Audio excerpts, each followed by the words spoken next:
Prabowo mengatakan tokoh yang dipanggil adalah dua tokoh asal Sulsel kembali dapat giliran dipanggil Prabowo ke Jalan Kertanegara 4, Kebayoran, Jakarta Selatan, Selasa 15 Oktober 2024. Keduanya adalah Anies Mata dan Zulfikar Ahmad Tawala.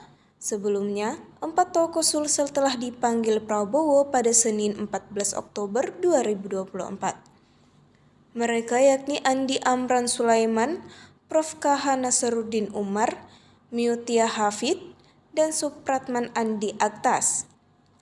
Salah satu dari ke-6 tokoh yang dipanggil Prabowo sebagai calon menteri dan wakil menteri dalam pemerintahannya nanti bersama Gibran Rakabuming Raka adalah Anies Mata.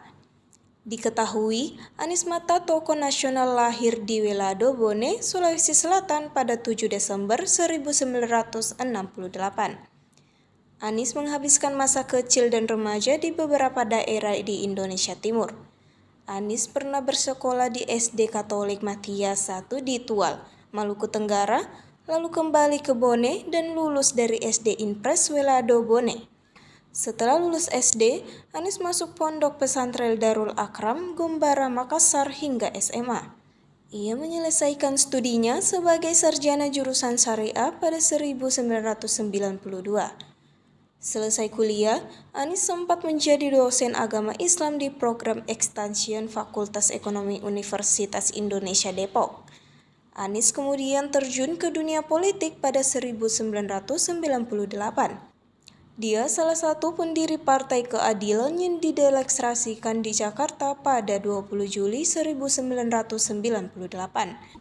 Setelah pemilihan umum 1999, PK berganti nama menjadi Partai Keadilan Sejahtera pada 2 Juli 2003.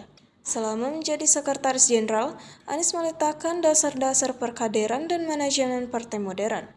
Anies sempat diangkat menjadi Presiden Partai Keadilan Sejahtera dan Ketua Umum Partai Gelora.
Download Tribun X sekarang, menghadirkan lokal menjadi Indonesia.